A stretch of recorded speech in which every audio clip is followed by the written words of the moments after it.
اللہ اکبر.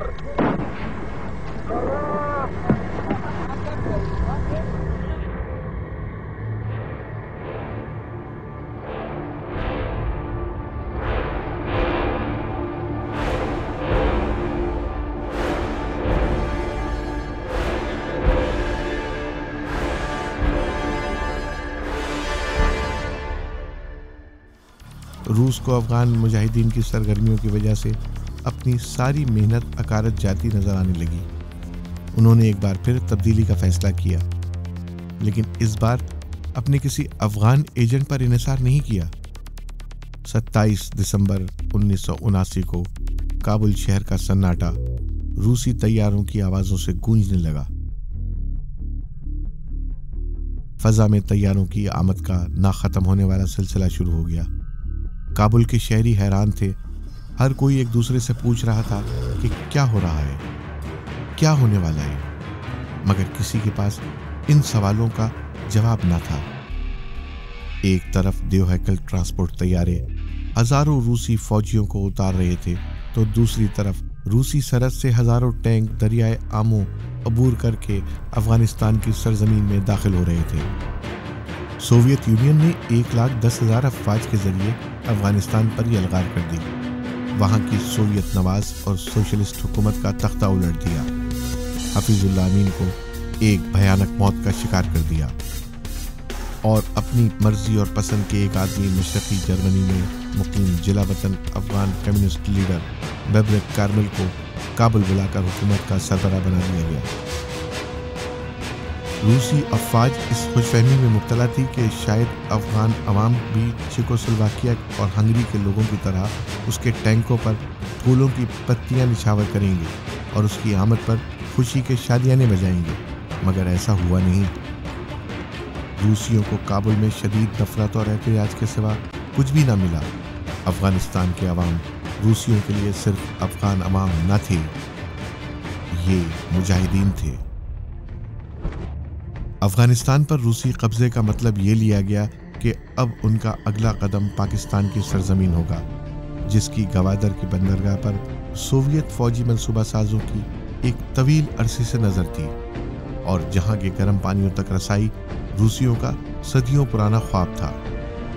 مشرق وسطیٰ میں بحیرہ احمر کے مغربی کنارے پر مصر اور سوڈان کے نیچے ایتھوپیا میں امریکہ نواز ہیل سلاسی کی شہنشاہیت کے خاتمے کے بعد وہاں 1974 سے کمیونسٹ حکومت قائم تھی.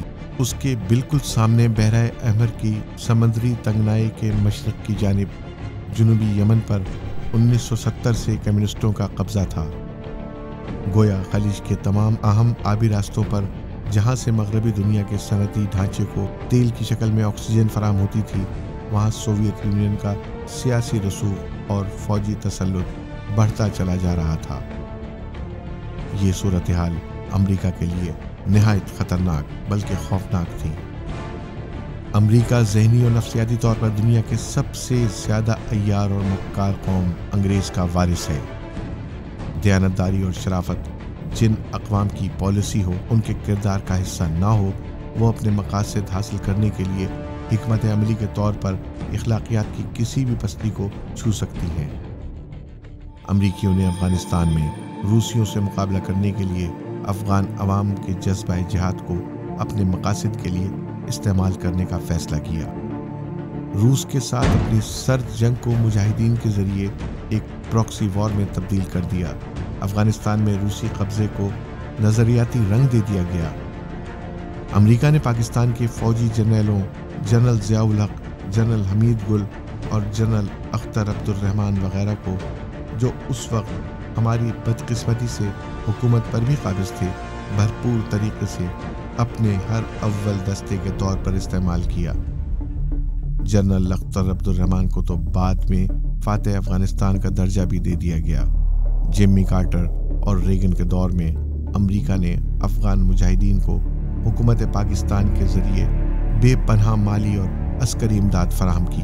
صدر ریگن نے افغان مجاہد لیڈروں کو عالمگیر نیکی کے ہیرو کے درجے پر فائز کر کے وائٹ ہاؤس میں ان سے ملاقاتوں کا شرف حاصل کیا.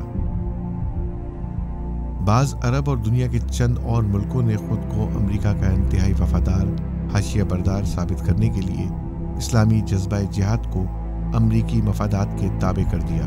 اس وقت کے امریکی اور یورپی اخبارات اور میڈیا پر اگر آج نظر ڈالی جائے تو یوں محسوس ہوتا ہے کہ شاید افغانستان میں مصروف پیکار مجاہدین انسانیت کی سب سے اعلیٰ اور ارفع علامت ہیں، اور ان کا وجود دنیا اور عالم انسانیت کی سلامتی کے لیے سب سے زیادہ اہم عنصر ہے۔ جذبہ جہاد اور حریت سے معمور مجاہدین نے یہ فوری مزاحمت توڑے دار بندوقوں اور معمولی ہتھیاروں کے ساتھ شروع کی تھی۔ امریکی اسلحے کی کھیپ ابھی ان تک نہیں پہنچی تھی